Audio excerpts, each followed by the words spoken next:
الفاظ و معانی میں تفاوت نہیں ہے لیکن الفاظ و معانی میں تفاوت نہیں ہے لیکن ملا کی اذاں اور ہے مجاہد کی اذاں اور۔ ہم زندگی میں بہت ساری باتیں سنتے ہیں، کچھ باتیں جو ہیں وہ ہم ایک کان سے سنتے ہیں اور دوسرے کان سے وہ نکل جاتی ہے۔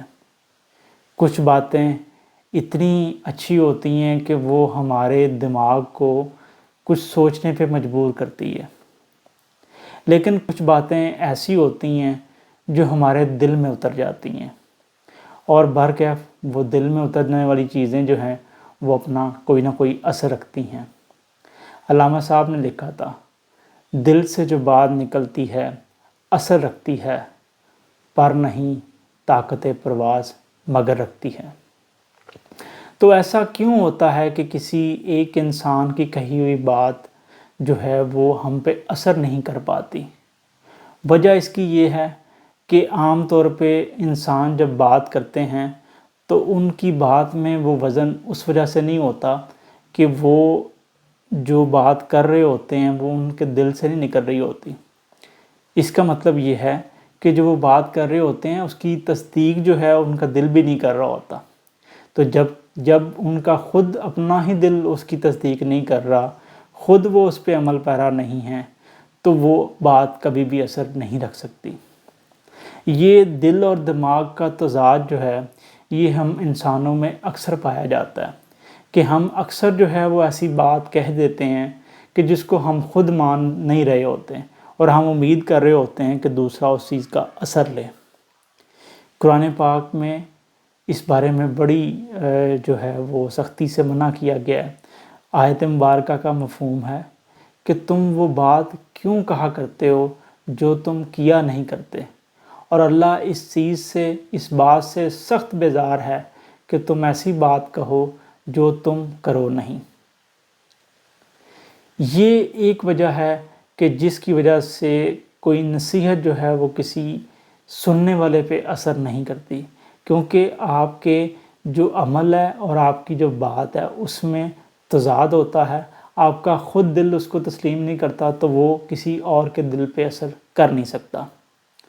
دوسری وجہ جو ہے وہ ایک انسان جو سننے والا ہے اس کے اپنے اوپر بھی منحصر ہے۔ آپ دیکھتے ہیں کہ کسی بھی کمیونیکیشن میں ایک بات کرنے والا ہوتا ہے اور دوسرا بات سننے والا ہوتا ہے، ایک سینڈر ہوتا ہے، ایک ریسیور ہوتا ہے۔ سینڈر جو ہے وہ اپنی بڑی اچھی نیت سے، بڑے دل سے بھی بات کرے تو وہ اگر سننے والے پہ اثر نہیں کر رہی تو اس کی ایک وجہ ہے۔ وجہ یہ ہے کہ کہیں نہ کہیں سننے والے میں ہی وہ زرخیزی موجود نہیں ہے، کہیں نہ کہیں سننے والے میں ہی وہ خمیر موجود نہیں ہے کہ جو اثر لے۔ یہ اس چیز کی اگر میں آپ کو مثال دوں تو آپ دیکھیں کہ بارش جب ہوتی ہے تو بارش ایک ابر رحمت کی طرح ہر جگہ پہ برستی ہے۔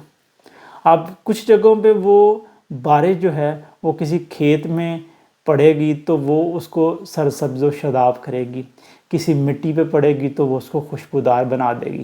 لیکن آپ دیکھتے ہیں کہ وہی بارش جو ہے جب کسی کیچڑ پہ پڑتی ہے، کسی گند کے ڈھیر پہ پڑتی ہے تو وہ اس چیز کو مزید گندا کر دیتی ہے۔ جس کا مطلب یہ ہے کہ بارش کے پاک صاف اور درست اور ٹھیک ہونے میں کوئی فرق نہیں ہے۔ اصل میں فرق اس زمین پہ ہے، اصل میں فرق اس جگہ پہ ہے کہ جہاں وہ پڑ رہی ہے۔ اسی طرح جب آپ کسی کو نصیحت کرتے ہیں تو آپ کی نصیحت ساری اچھی نیت کے ساتھ دل سے بھی ہو تو وہ اگلے بندے پہ اثر اس وجہ سے نہیں کرتی کیونکہ وہ بندہ ہی اس قابل نہیں ہے۔ اچھا، اس چیز کی بڑی زبردست جو مثال ہے وہ ہمیں قرآن پاک کی ایک آیت مبارکہ سے ملتی ہے، جس میں اللہ تعالیٰ فرماتے ہیں کہ یہ وہ کتاب ہے کہ جس میں کوئی شک نہیں، اور یہ ہدایت دیتی ہے متقی لوگوں کو۔ اچھا، قرآن تو جو ہے وہ ایک بابرکت کتاب ہے، اس کی سارے ہی الفاظ تمام انسانوں کے لیے، لیکن کہا یہ جا رہا ہے کہ یہ ہدایت دیتی ہے متقی لوگوں کو۔ کیوں بھلا؟ کیونکہ متقی ہی لوگوں میں کہیں نہ کہیں زرخیزی موجود ہوتی ہے، اللہ سے ڈرنے والوں میں کہیں نہ کہیں زرخیزی موجود ہوتی ہے جو قرآن کا اثر لیں۔ یہ ہر سخت دل انسانوں پہ اثر نہیں کرتی۔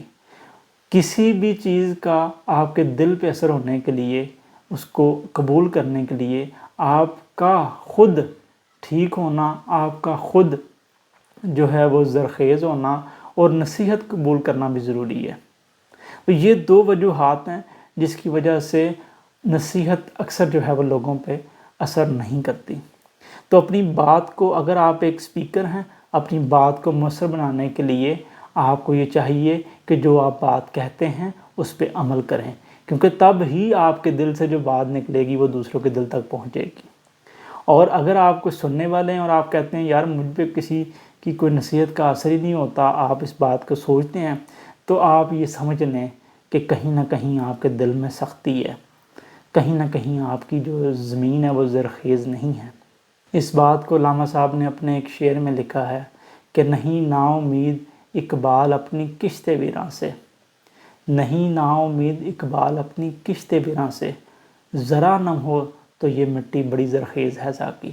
تو یہ آپ اپنے آپ کو زرخیز کریں، اپنے دل میں سوز و گداز پیدا کریں، آپ پہ نصیحت اثر کرے گی، آپ پہ جو ہے وہ لوگوں کی اچھی باتیں اثر کریں گی، آپ کو قرآن کی سمجھ آئے گی، آپ کے لوگوں کو اچھی باتوں کی سمجھ آئے گی۔ شکریہ۔